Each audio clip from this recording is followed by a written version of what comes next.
So, if we haven't met, I'm Joyce. I'm the assistant minister here, and the topic today is Om Mani Padme Hum. I want to begin this time of thinking about this wonderful Sanskrit phrase by expressing gratitude for this community of people of a wide range of viewpoints, for our philosophy that can allow us all to feel at home in it, and for our founder, Ernest Holmes. He told the people that he knew at the end of his life that were already in this movement there, the late 50s, that he wanted this movement to always be open at the top. Meaning not stuck on something he might have said, but as the world changes, as human consciousness evolves, that it would begin to look very different from his time. And indeed, 2 generations later, here we are chanting Om Mani Padme Hum, which I think he secretly did. Seriously. The other thing I'm very grateful to Holmes for is this statement. It's probably familiar to you.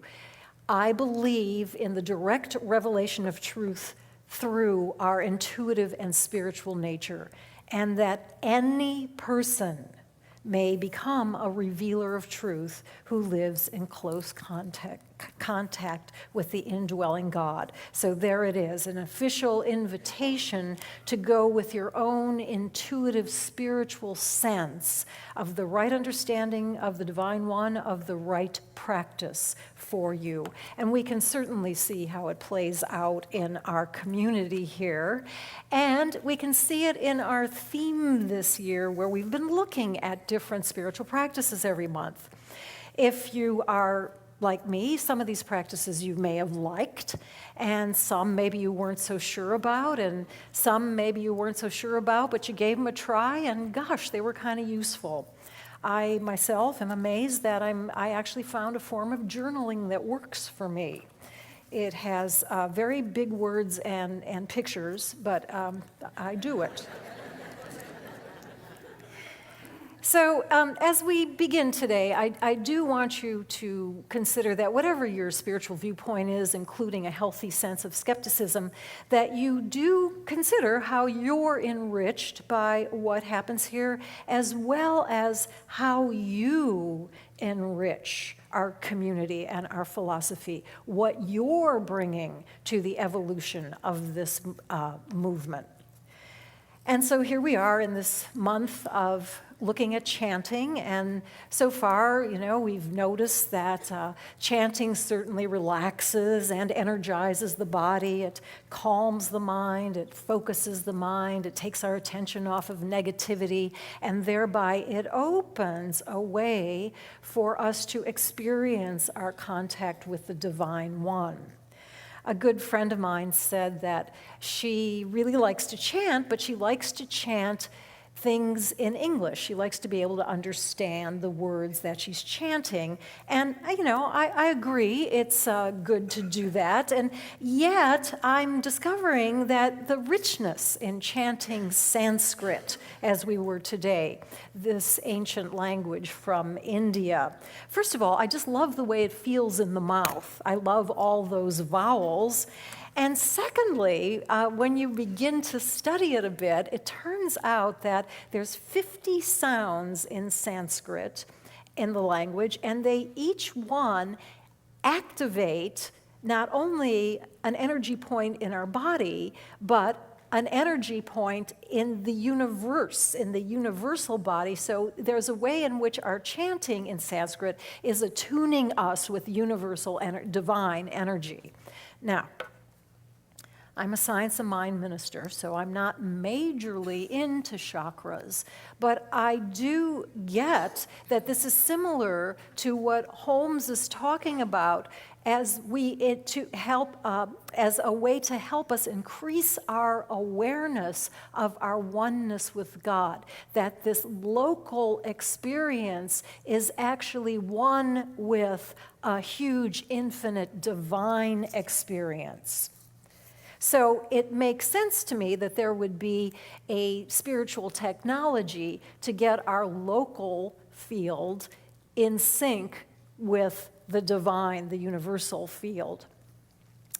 In addition to how good it is and how good it feels in the body, I'm very moved by the sentiments that are expressed in the chants. We did one recently. It's actually on the spiritual support CD, where the English translation is "Lead me from the unreal to the real, from darkness to the light, from death to immortality."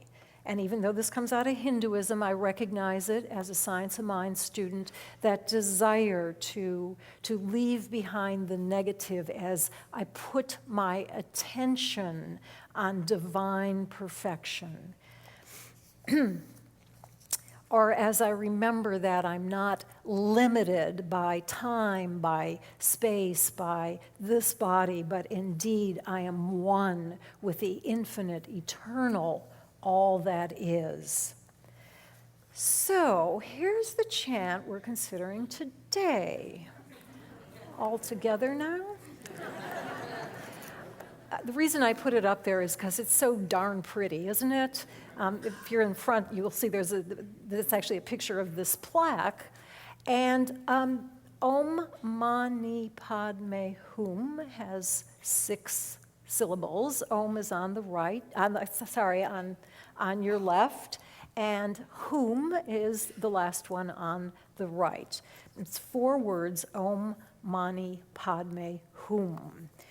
So as foreign as it might seem to be chanting these words to some of us, I've discovered in preparing this talk that it's actually not so different to what we do in Science of Mind.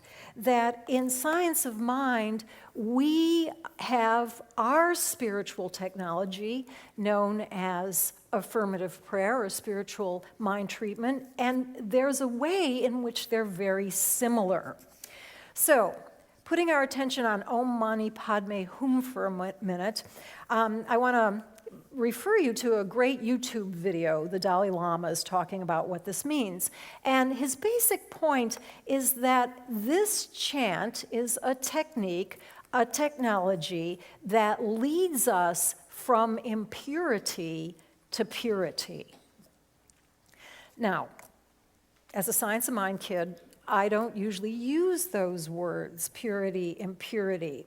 But I'm reminded of how Holmes told us, if we're experiencing a problem, to turn away from the condition. So, for example, if I'm having a relationship that has discord in it, rather than focusing on the drama and what's wrong and he said, she said, to turn away, take my attention away from the exact situation and put my attention on my highest thought of the highest reality, the divine one. And to remember that that one is a being of infinite harmony and it's everywhere. And then I bring that attention into the specific thinking about the condition, and wouldn't you know it, that viewpoint starts to change my experience into one of more harmony. So I see that the process is the same, whether we're chanting Om Mani Padme Hum or whether we're doing something like an affirmative prayer to help us change our mind. We are bringing our attention from this temporary changing world to the eternal changeless one, from impure to pure. So, this chant, Om Mani Padme Hum, is the chant that is done most frequently in the world, particularly among Tibetan Buddhists. Another name for that practice is Vajrayana Buddhism. And synchronistically, exactly 1 year ago today, I had the good fortune to go on a trip with fellow sojourners from our center to Bhutan a country where there's a serious, pervasive practice of Vajrayana Buddhism. Bhutan is in the Himalayas. It's a small country nestled between India and China, sharing borders with Nepal and Tibet. And we were led on the trip, not by this little 11-year-old nun, but rather we were led, our tour guide was Jim Kramer, and we had a local Buddhist guide who was explaining things in the temples to us in his language, and his religious language. And then Reverend Kim was sort of helping to translate it into science of mind for us. One of the reasons I was remembering Bhutan as I was preparing this talk is that Om Mani Padme Hum is happening there 24/7. People are chanting it. It's on prayer flags being carried to the rest of the world. It's on prayer wheels of different sizes, small ones and large ones, which people spin to send the prayer out. And so it is that this chant, because when it's chanted, it is known to bring benefit not just to oneself, but to all humankind. There's a way in which those people in the Himalayas, the Bhutanese, with their practice 24/7 of saying Om Mani Padme Hum, are blessing you all the time. It's like they're keeping high watch for the human race, constantly sending out this compassionate prayer to all of us. By the way, if you want to take in a little Bhutanese energy, you can see the prayer flags that are in the social hall above the snack bar. Those came from a 16th century temple and were actually blessed for us by a lama. Now, one thing I discovered in reading our book of the month, which is behind the plant, the book of the month is Mantra Meditation by Thomas Ashley Farrand. And I hadn't realized this, but different chants in Sanskrit have different intentions. So if you're interested in increasing abundance in your life, you chant a particular chant. If you want more love in your life, you chant something else. And when I read that, I thought, oh, is this kind of superstitious mumbo jumbo? I just say this thing a bunch of times and my life changes. And then it occurred to me that, we're not so different. When we want our life to change, we set our intention in the form of an affirmative prayer, a spiritual mind treatment. And as a matter of fact, as I looked into this further, I noticed a kind of a parallel between Om Mani Padme Hum and our form of prayer. So just kind of a quick reminder of our form of prayer, affirmative prayer or spiritual mind treatment. It's got 5 steps. In the first one, we bring to mind every thought we can think about the nature to us of the Divine One. We really dwell. We take our attention off of condition and we dwell in what the eternal means to us. And then we move our attention to ourselves and remember that we're actually one with this amazing infinite eternal thing, like the wave is part of the ocean. And then we start to think about this thing that was bothering us, and we realize, oh my gosh, if God's everywhere and I'm part of God, then actually there must be good happening in this situation. At which point we can simply give thanks for that truth. And in the 5th step, we just let it be. Hands off, we release it. Typically, we say, and so it is. And it's always in that 3rd step where our language changes, whether we're treating for abundance or for love or whatever. Now, in the book of the month, the author says that the specific intention of Om Mani Padme Hum is to unite heart and mind. Isn't that wonderful? Have you been in situations where the two are not balanced? Maybe there's too much thinking, too much mind, reference to policies and procedures, not enough compassion. Or maybe there's a situation you've been in where there's too much feeling, not enough clarity of thought. Wouldn't it be wonderful to meet all situations with a balance of mind and heart? So here we are with something that is designed to do this for us, Om Mani Padme Hum, and the author translates it as the jewel of consciousness has reached the heart's lotus. The jewel of consciousness has reached the heart's lotus. To me, that reads like an affirmation, like something you might see in one of our third steps of our prayer. And I want to continue the analogy just a little bit. So let's think again. What do we do in our first step? We think about God. Om, very big word, multifaceted meanings. It's said to be the sound that was made at the moment of creation. Also said to be the voice of God. Sometimes said to be God itself. And as we start to get more familiar with this chant and this process of chanting Sanskrit today, I want to invite us together to say Om 10 times. And as we're doing it, I invite you to bring to mind your own understanding of what the Divine One is. Om. Om.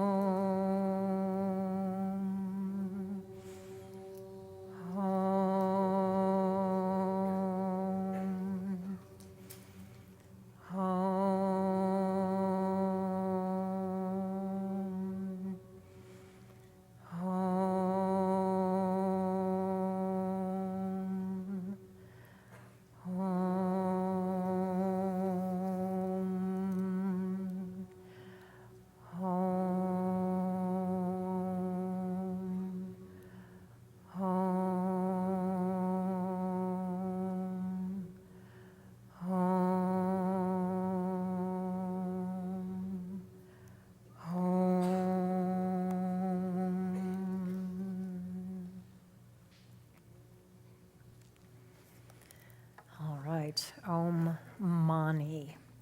Mani means jewel, and that is understood to mean the jewel of consciousness. Consciousness is a word that you'll hear used a lot around our tradition, and it refers to awareness. It refers to mind. As Holmes said, there's no such thing as your mind, my mind, and God's mind. There's only mind in which we all live and move and have our being. So to me, that is what Mani is.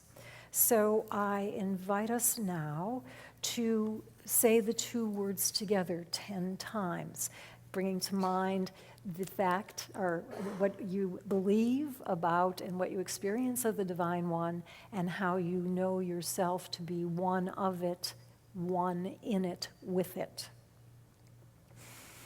Om Mani, Om Mani, Om Mani, Om Mani, Om Mani, Om Mani, Om Mani, Om Mani, Om Mani, Om Mani, Om Mani, Mani, Om Mani. All right. So back to the idea of fitting this into treatment. We have the idea of the great consciousness and our place in it.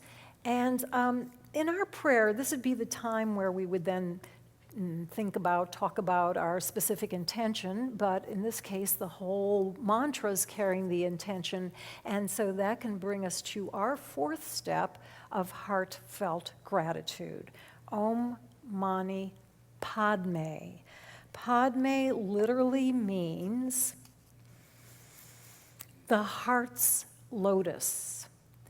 And not only does it mean that, the sounds of Padme literally resonate this chakra area.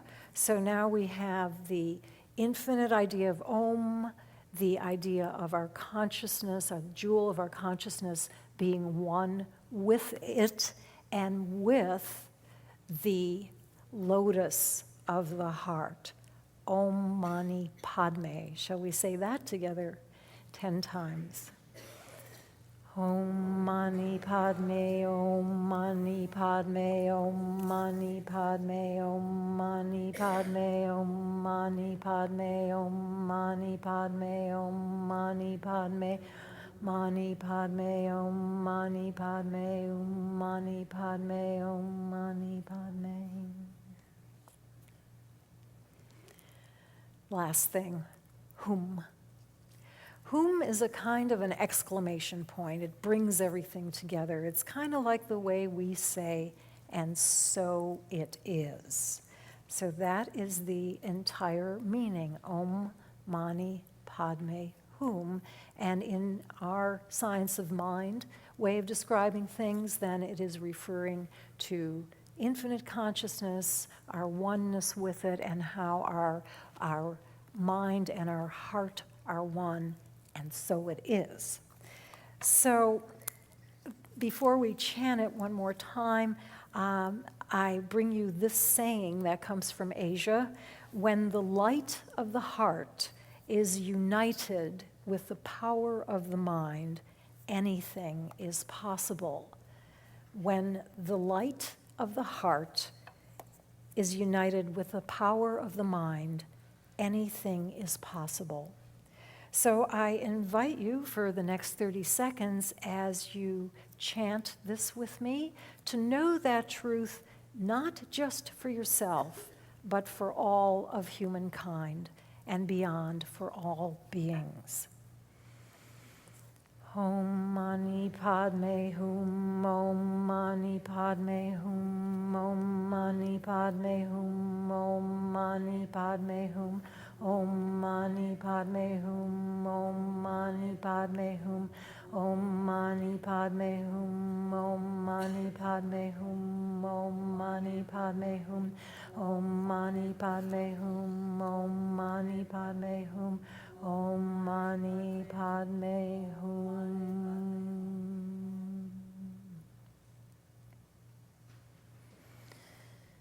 And so recognizing that this field we've created together